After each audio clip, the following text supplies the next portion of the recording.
7:18, a esta hora nos acompaña el doctor Rafael Ollartes, catedrático y experto en Derecho Constitucional. Le hemos consultado varias veces de estos temas de la constitucionalidad de las resoluciones de la Corte. Y recordemos, la polémica sea, doctor, gracias por acompañarnos, buenos días, porque el presidente le hace un exhorto a la Corte en duros términos en Twitter, además, diciéndole que le permitan actuar a través de este decreto de estado de excepción para que Fuerzas Armadas pueda actuar bajo el régimen de derecho, a pesar de que estamos en una excepción.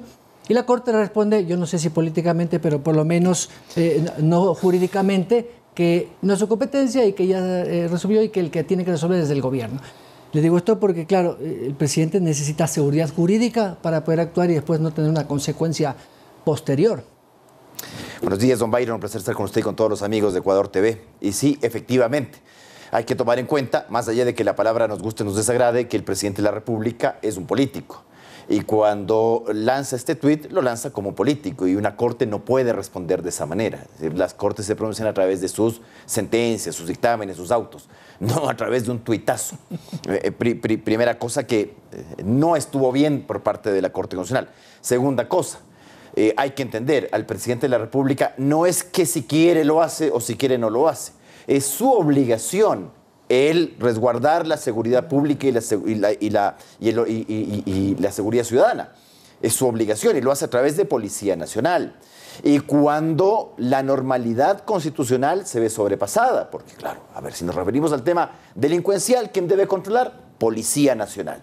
Si nos referimos al tema carcelario, al interior de las cárceles, ¿quién debe controlar? Los guías penitenciarios. En el perímetro, Policía Nacional. Y las Fuerzas Armadas, en normalidad constitucional, en sus cuarteles de tiempo de paz, porque ellos resguardan básicamente la soberanía exterior del Estado ecuatoriano. Pero cuando se producen circunstancias anómalas, estas contingencias extraordinarias que sobrepasan el normal actuar del Estado ecuatoriano y de sus instituciones, para eso se debe, no es que si se quiere se hace, se debe dictar el estado de excepción constitucional. Y como lo dice su nombre, en el estado de excepción constitucional hay unas reglas constitucionales que no se aplican y otras que se aplican extraordinariamente.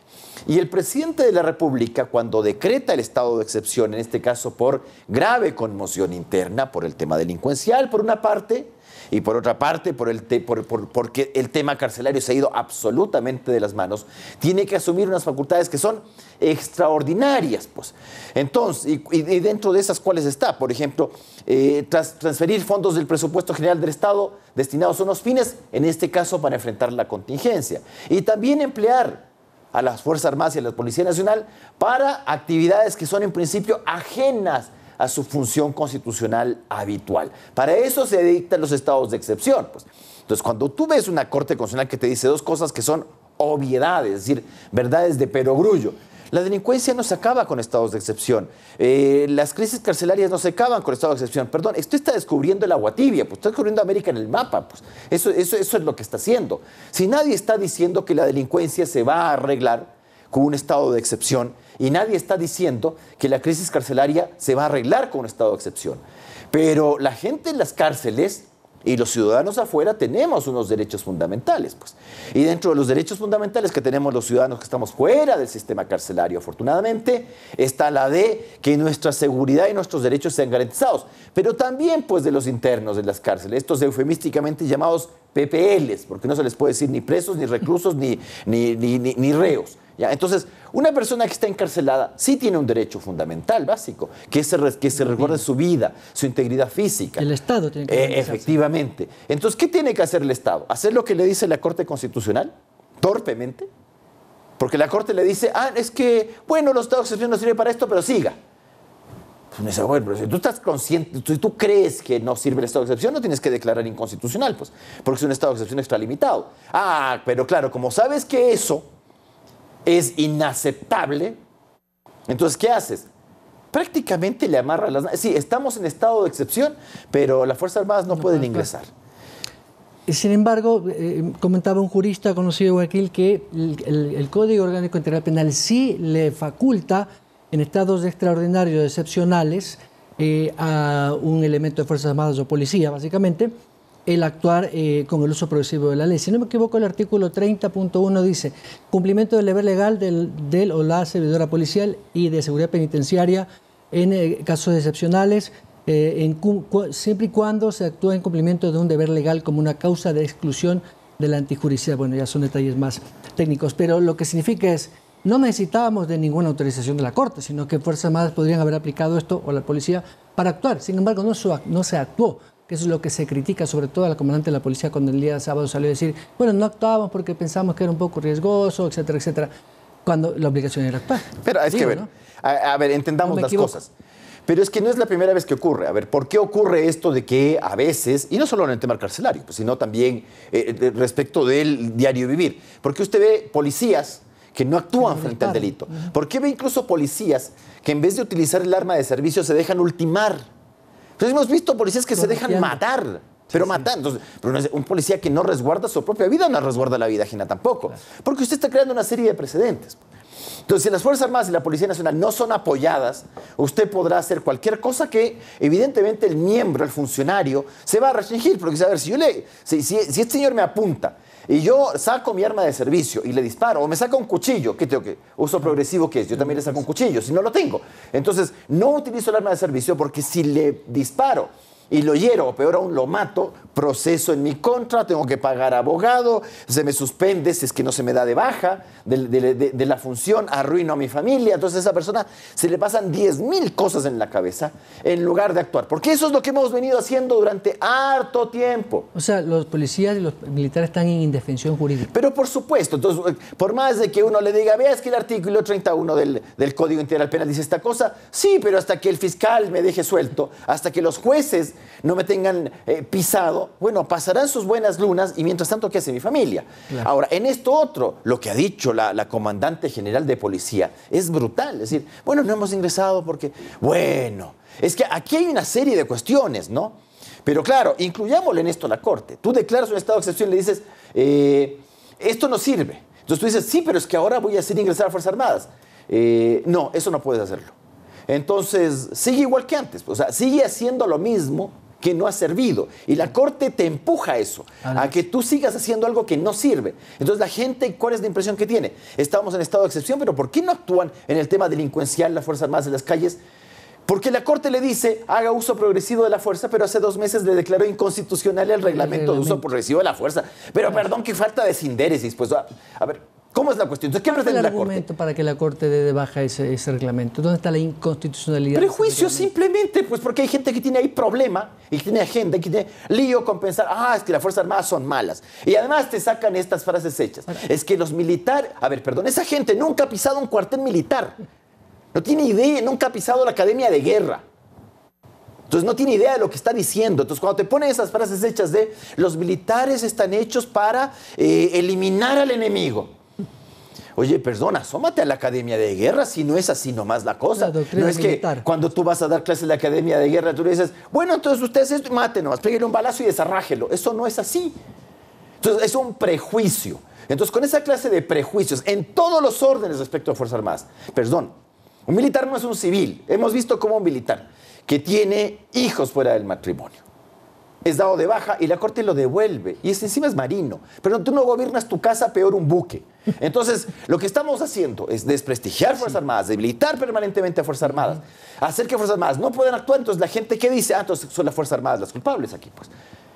No. Usted tiene ahí una Corte Constitucional que le está haciendo una cuestión que ya es maldad, pues. Además, no tiene... A ver, esa cuestión de aplicar las normas al gusto y color de ciertos miembros de la Corte, el caviarismo constitucional, hace que ni siquiera leas la Constitución. Es decir, tú adivinas nomás. A mí me parece que las Fuerzas Armadas son malas, entonces les voy a apartar de aquí. Pero si las Fuerzas Armadas tienen la obligación constitucional, y no en estado de excepción, por si acaso, sino siempre tienen la obligación constitucional de proteger los derechos, libertades y garantías de las personas. 158, número 1 de la Constitución, tampoco no es una norma oculta, pues. Es la primera relativa a la fuerza pública, a Fuerzas Armadas y Policía Nacional. Pero comenzamos. ¿Cuál es el deber de Fuerzas Armadas y Policía Nacional? Esto. proteger los derechos, garantías y libertades de las personas. Y luego dices, Fuerzas Armadas tienen por misión primordial proteger la integridad territorial y la soberanía del Estado ecuatoriano. Y la Policía Nacional, el orden interno y la seguridad ciudadana. Pero en estado de excepción, conforme el 165 de la Constitución y según la Ley de Seguridad Pública y del Estado y la Ley de Defensa Nacional, en estados de excepción se transforman en fuerzas auxiliares. Complementarias. Claro, por ejemplo, la guerra de Cenepa. La policía se transformó en fuerza auxiliar de las Fuerzas Armadas, pues fueron al frente de combate, fueron a Huaquillas, fueron a ciertas zonas urbanas, pues porque el policía está más habituado a las zonas urbanas y son mejores en el combate urbano, se suele decir, ¿ya? Entonces, ¿qué vamos a decir? No, la Policía Nacional no se puede utilizar en conflictos internacionales porque la Policía Nacional está educada para prevenir el delito y no para enfrentar una Fuerza Armada. Bueno, con esos criterios eliminemos el estado de excepción. Yo lo único que digo, además la Corte, chistosamente, con el tema del COVID ya lo hizo, de decirte de que solo es 60 más 30. Qué bueno que la guerra del 95 no fue con esta Corte, pues, porque con el 60 más 30, acaba el 60 más 30, yo creo que tengo que decirle, pero bueno, señor, me rindo, ocupe nomás porque ya no puedo seguir en estado de excepción. No, es que no hay que vivir en la estratosfera. Perdón que yo me rebele frente a esta clase de cosas, porque primero yo no soy y no me permito ser un tipo, no, voy a hacer un soliviantado y voy a quedar bien con... No, me da lo mismo. Señores de la Corte tienen poder. Y esa gente, como tiene poder, tiene que responder del uso legítimo de su poder. Entonces, si van a ejercer el poder, no para proteger la Constitución y saltársela cuando se les da la gana encima de todo, e interpretar las normas con cierta agenda, bueno, y tú no le respondes a nadie porque además te sientes ofendido cuando se te critican tus fallos. A mí me encanta esa gente que cuando están en el aula pueden criticar todo. Pero cuando están en el ejercicio del poder, diles algo. Uy, tienen una delicadeza epidérmica esa gente. Brutal. Una cosa con guitarra y otra cosa con violín. Doctor, el presidente dijo, y textualmente voy a leer su tuit, tipificaremos el nuevo delito de autoría por dominio de organización, que es enjuiciar a ese líder que está preso además por ser el cabecilla, el que toma la decisión para las acciones de una banda criminal. Pero dicen los expertos, y usted me va a dar la razón o no, que eso sí consta en el actual marco jurídico penal. Sí, yo he leído a mis amigos penalistas, pero también les pregunto a mis amigos penalistas. Está previsto como un grado de participación criminal, pues. Ahora, no sé lo que pretende el presidente de la República, porque no se le lanzaron cuando hizo el anuncio. Eso ya está. No. Claro, está como grado de participación criminal. Usted comete un delito y es autor o cómplice. Y si es autor puede ser autor mediato o autor directo. Y si es autor mediato, también puede ser autor por, ¿cómo es esta cosa de dirección de organización criminal? ¿Ya? Sí. Ahora, eso es el grado de participación criminal. Entonces yo le pregunto a mis amigos penalistas, ¿es lo mismo un grado de participación criminal respecto de un delito que crear un delito autónomo? Bueno, esa es la parte que yo quiero que me explique, porque yo no he visto en el Código Integral Penal, y me puedo equivocar, pues me lo explicarán, de que sea un delito autónomo esta cuestión del dominio de organización criminal. Es decir, no sé cómo lo estructurará, porque solamente lo dijo el presidente de la República. Porque claro, ahí puede haber muchas interpretaciones. Se sabe que a veces las leyes, los jueces sobre todo, interpretan, que es donde además está otro cuello de botella, ¿no?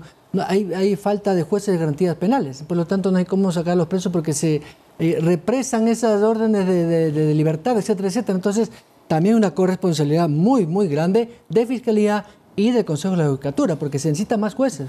Y tampoco nos engañemos. El delincuente no delinque leyendo el Código Penal. No es que dice, a ver, yo hoy día voy a violar. Veamos a cómo está la violación. No, chuta, estado de 16 a 25, es mucho. O voy a cometer un homicidio, o voy a robar. Pero ¿no será mejor un robo entonces nomás? Sí, creo que está... No lo haces así. Y también pasa con el delincuente de cuello blanco, pues.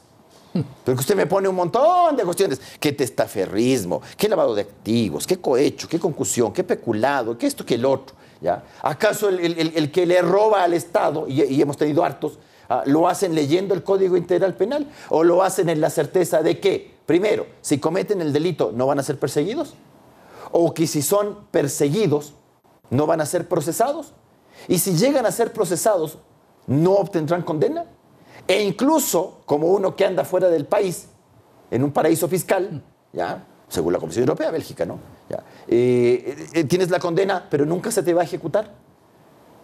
Bueno, esa es la mejor manera de promover el delito. Pues entonces el delincuente lo hace en la certeza de que es muy probable que no va a ser procesado, pero también es que es muchísimo más probable que no va a ser condenado. ¿Cuántos asesinatos y homicidios al año hay en Ecuador?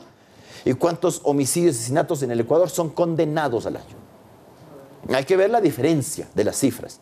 Entonces, claro, si es que, porque tampoco los órganos de justicia nos van a decir, bueno, esto es cosa de la policía. Bueno, y el resto, pues. Cada quien tiene su parte. ¿Por qué la gente cuando le roban un celular, la computadora? No va a pasar absolutamente nada. Entonces, mejor para eso no pierdo el tiempo, dice la gente.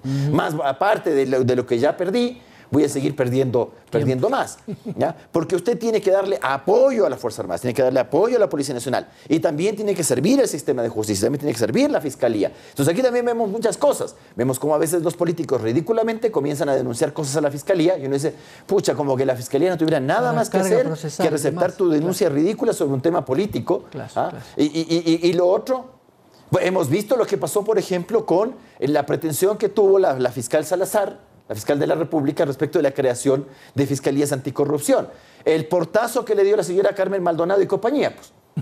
Entonces, ¿y cómo se puede? Pues, si están bonitas las leyes, está muy bonito esto y lo otro, está muy bonito el librito que te lees, pero ¿y la realidad de las cosas?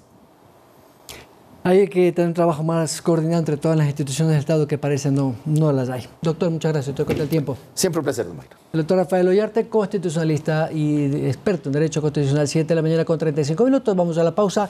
Luego estará con nosotros la docente de Seguridad y Defensa del IAEN, la doctora Carla Álvarez, para hablar precisamente sobre eso, el papel del Estado como ente regulador de la seguridad pública.